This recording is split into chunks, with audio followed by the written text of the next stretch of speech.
Bonjour à tous et à toutes. Merci d'être venus si nombreux. Ça nous fait plaisir. Pour une première, on essaie d'organiser des matinales au SFC qui auront très certainement vocation à évoluer de manière plus transversale avec les services avec lesquels nous travaillons le plus souvent, le SUPTIS et le SOA. Je me disais bien que ça marchait pas très bien. Je me présente, donc je suis Christine Lombard, directrice de la formation continue. On va partager ensemble ce matin 2 heures d'échange. Vous aurez l'occasion de poser des questions sur le sujet qui préoccupe la formation continue, mais qui vous préoccupe très certainement aussi au niveau de l'université sur le nouveau dispositif des blocs de compétences. Voilà, je reprendrai la parole après. Pour l'instant, je laisse Sabrina Amiche, vice-présidente de la formation continue et de l'alternance, nous dire quelques mots. Oui, bonjour. Du coup, je ne me présente pas, puisque Madame Lombard vient de le faire. Je tiens tout d'abord à excuser Nathalie Payet, qui souhaitait introduire cette matinale, mais qui a eu un empêchement ce matin. Elle me demande de l'excuser, donc c'est ce que je fais. Je sais qu'elle souhaitait vraiment l'introduire parce que depuis déjà quelques mois, au niveau de l'université, c'est une question qui nous tient à cœur. Madame Lombard parlera de la loi de 2014 tout à l'heure, mais en fait, l'université se met un petit peu en ordre de marche pour pas le prochain contrat qui arrive, mais le suivant, de manière à ce qu'on soit prêt à mettre en œuvre dans un certain nombre de formations ces blocs de compétences. Donc on va nous expliquer de quoi il retourne. Mais il faut bien comprendre que ça ne concerne pas que la formation continue, même si c'est vrai que j'ai été alertée pour ma part il y a déjà plusieurs années par le SFC sur le fait de l'intérêt de s'intéresser à cela. Pourquoi ? Parce que tout simplement, j'étais responsable formation continue dans ma composante et que le SFC, à l'époque, déjà avait anticipé la loi de 2014 et m'avait dit il faut absolument que vous sensibilisiez les enseignants à ces notions qui arrivent. Alors, sur le moment, à titre personnel, j'ai essayé de faire le job, donc j'ai réuni mes collègues et j'ai essayé donc de leur expliquer bon an mal an. J'avoue que j'avais un petit peu de mal déjà moi-même à comprendre de quoi il s'agissait et je ne suis pas sûre de les avoir convaincus tout à fait. Et je pense que pourquoi je ne les ai peut-être pas convaincus, c'est tout simplement que je n'avais pas moi-même les clés pour leur expliquer par quel bout il fallait attraper la question. Donc je pense que c'est ce que nous propose aujourd'hui le SFC, c'est de nous donner un petit peu ces clés à la fois de réflexion et de méthodologie pour mettre en œuvre ces blocs de compétences. À titre personnel aussi, puisque je suis responsable de formation, je pense que ça a un véritable intérêt, bien sûr pour les entreprises vers lesquelles on destine, ou même les administrations vers lesquelles on destine nos étudiants, mais aussi parce que nos étudiants, je crois, n'ont pas conscience des compétences qu'ils acquièrent sur nos bancs et qui sont toujours stressés, l'impression de ne pas savoir faire grand-chose en sortant de chez nous, d'avoir plein de connaissances mais pas de compétences. Je suis très étonnée de cela et je pense que le jour où on arrivera à mettre noir sur blanc leurs compétences, ça les rassurera. Et en ce sens-là, donc, je remercie beaucoup le SFC, et notamment Fabienne Bradane et Christine Lombard qui se sont emparées de ces questions-là et qui nous proposent cette demi-journée aujourd'hui. Je tiens à préciser qu'on a quelques collègues de Rennes 2 parmi nous ce matin et je souhaitais vous remercier vraiment pour votre présence et puis pour les débats que nous allons avoir ce matin. J'avais dit que je ferais court, donc je repasse la parole à Christine Lombard. Merci. Oui, alors je ne vais pas non plus être trop long, même si je suis bavarde. Je voulais simplement un petit peu recontextualiser pourquoi le service s'est emparé du sujet et faire un lien introductif avec les échanges que nous allons avoir dans quelques minutes. La notion de bloc de compétences, on a choisi ce titre de l'approche compétences que là vous connaissez pour le coup depuis très longtemps puisque le concept circule dans le milieu milieu universitaire depuis de nombreuses années, vers les blocs de compétences pour bien faire le lien entre un concept et un dispositif. Le dispositif, il est apparu de manière quasi confidentielle à travers la loi du 5 mars 2014. Alors vous avez les lois, on en a pléthore. En formation continue, mais je pense que dans d'autres domaines, c'est la même chose. On est constamment dans un changement législatif. On a à peine le temps d'amortir une réforme qu'une autre s'ouvre. Celle-ci était particulièrement importante. On le savait. On a eu des informations préalables pour nous en informer. On a beaucoup parlé des effets de cette loi, notamment au travers de la création d'un dispositif qui sans doute doit vous parler, qui est le CPF, le compte personnel de formation, qui remplace le droit individuel à la formation et qui nous avait été présenté à l'époque comme une révolution. C'était bien le mot qui avait été employé. Bon, maintenant qu'on a un petit peu appréhendé le nouveau concept, et qui fait moins d'ombre au bloc de compétences, on s'aperçoit qu'effectivement, il est lié le terme de bloc de compétences est apparu avec le financement au travers du CPF. Et donc, on se rend compte petit à petit, avec les effets de la loi, les décrets d'application, les circulaires du ministère, les différents rapports qui ont été rédigés à ce sujet, que c'est en train de bouleverser le paysage de l'ingénierie de formation. Alors, on peut peut-être passer à la deuxième diapositive. Je vous ai simplement remis, je ne veux pas du tout le lire, ça n'a aucun intérêt. Et c'est juste pour vous montrer que rien que dans l'article qui a été intégré dans le Code du travail, on le voit apparaître, voilà, en bas, et encore, je n'ai pas mis tout l'article, bloc de compétences, d'un seul coup, c'est lié à un financement, le CPF. Et c'est la raison pour laquelle le service de formation continue s'est emparé du sujet, non pas pour se préoccuper de la pertinence du dispositif ou de la pertinence de l'approche compétence, c'est pas notre sujet.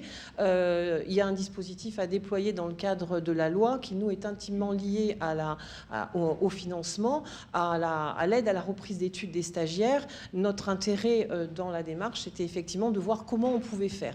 Et c'est ce que nous souhaitons aujourd'hui vous faire partager, mais ça sera déployé à un niveau de la gouvernance qui dépasse le cadre du SFC.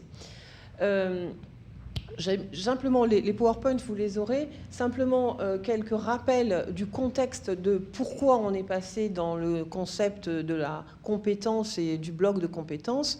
Tout ça est en lien avec les politiques d'emploi du ministère, le lien entre les statistiques qui démontrent que lorsqu'on est diplômé, eh bien, on a plus de chances de s'insérer, d'avoir une bonne insertion professionnelle, le lien entre compétences, diplomation, certification. Tout ça est lié et le besoin effectivement d'avoir des formations qui soient plus en adéquation, ça sera redit tout à l'heure parce que c'est un point important, entre l'organisation de nos formations en lien avec les entreprises. Alors après, c'est vrai qu'on peut se poser des questions de savoir si la connaissance, la transmission de la formation doit être en lien avec les besoins des entreprises, mais ce n'est pas le débat d'aujourd'hui. On peut peut-être aussi avancer. Merci. Juste après, voilà. Et puis, je voulais aussi un petit peu vous attirer votre attention sur le fait que le bloc de compétences, c'est une brique, c'est un dispositif parmi d'autres qui va devoir s'articuler avec d'autres réformes et d'autres concepts, mais qui sont intimement liés. On a actuellement aussi dans l'offre de formation tout le changement de nomenclature. Vous le savez, vous le vivez à travers la rédaction des nouvelles fiches ROF, RNCP, toutes les remontées vers le ministère. Donc le lien avec le CPF, je l'ai évoqué. La prise en compte également, et ça c'est fondamental, de l'évolution rapide des métiers. On essaye d'avoir et de rester en lien aussi avec la transformation des métiers. Il y a également la volonté, effectivement, de faire en sorte que l'offre de formation continue de l'université, de Rennes en particulier, soit de plus en plus FTLV, au sens adapté à la FI et la FC, quand c'est possible. Les nouvelles exigences aussi, alors ça c'est un des complexifications que nous avons à gérer, c'est d'entrer dans la démarche qualité, puisque maintenant tous les organismes de formation sont obligés d'avoir un label, une certification. Nous, on l'a obtenu pour la rentrée 2017, donc on essaie de sécuriser sur ce point, parce que ça conditionne le financement. Et il y a également aussi l'impact de la transformation du numérique, qui n'est pas une nouveauté. Vous l'avez vu à travers vos enseignements avec les dispositifs d'enseignement à distance. Et ça, voilà, tout ça est lié. Il y a aussi, la liste pourrait être longue, il y a aussi la sélection en Master 1. Mais tout, voilà, tout fait un ensemble et il faut arriver à ce que tout s'accorde de manière harmonieuse. C'est pas encore tout à fait clair dans notre esprit parce que l'ensemble de ces concepts sont tous nouveaux et il faut qu'ils arrivent à s'harmoniser et à s'articuler ensemble. Voilà, et je termine donc sur quelques questions qui sont juste pour resituer l'ensemble, mais que bien entendu nous n'aborderons pas aujourd'hui.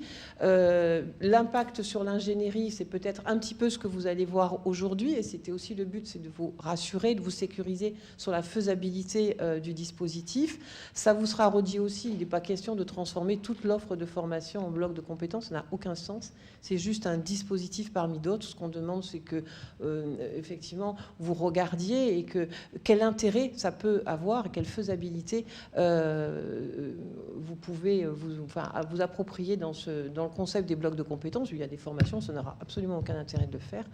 Et de toute manière, même si c'était le cas, ça n'aura jamais aucun intérêt de le faire sur l'ensemble d'une formation complète. Les liens avec le CPF, je l'ai dit. Après, on peut se poser des questions sur est-ce qu'on ne va pas passer d'une logique de formation à une logique d'emploi. C'est des questions qui risquent aussi d'arriver, que vous pourrez avoir aussi en tête lorsque vous réfléchirez à la transformation de votre approche pédagogique. Est-ce qu'on ne va pas vers une transformation du marché, donc du coup un impact aussi sur la formation. Qu'est-ce qu'on va faire de ces blocs de compétences? Pour l'instant, on n'a rien dans la loi. Il y a juste bloc de compétences. 3 mots. On a des circulaires, il y a des travaux qui ont été qui font couler beaucoup d'encre. Je vous donnerai en fin de diapo de références intéressantes si vous voulez lire. Mais c'est vrai qu'on s'approprie le concept et on va travailler très certainement en réseau avec les autres universités pour voir aussi eux de leur côté comment ils ont fait. Alors bon, nous on a travaillé sur une expérimentation, on va vous l'exposer ce matin. C'est pas un modèle figé, c'est un exemple. Après, d'autres viendront enrichir peut-être une modélisation au niveau de Rennes 1 qui sera partagée avec les autres universités et pour lesquelles je pense qu'au fur et à mesure, le ministère nous accompagnera dans un cadre peut-être un petit peu plus précis. Pour l'instant, le cadre existe, mais on ne sait pas dans quelle orientation, on n'a pas d'autres applications précises et pour le mettre en œuvre. Voilà, voilà, les 2 références, il y a 2 rapports intéressants, notamment le rapport, les 2 sont intéressants, mais le second est plus récent, un rapport du CEREC qui est extrêmement clair et qui apporte beaucoup d'intelligence et de compléments si la question vous intéresse. Et donc, je remercie toute l'équipe qui s'est impliquée pendant plusieurs mois, parce que ça fait partie des groupes de travail que le SFC a mis en place. Il y en a plusieurs, dont celui-ci. Et je leur avais demandé d'avoir un livrable que vous trouverez dans vos petites pochettes pour qu'on puisse partager effectivement les travaux du SFC avec l'ensemble de la communauté universitaire. Je remercie donc particulièrement Fabienne, Anne Huchet, Karine Joussomme et toute l'équipe de Madame Moisan qui s'est impliquée pendant plusieurs mois pour réaliser concrètement la transformation de la licence pro collaborateur RH. C'est le nom exact, je crois. Je passe la parole donc à l'équipe qui va animer la matinée.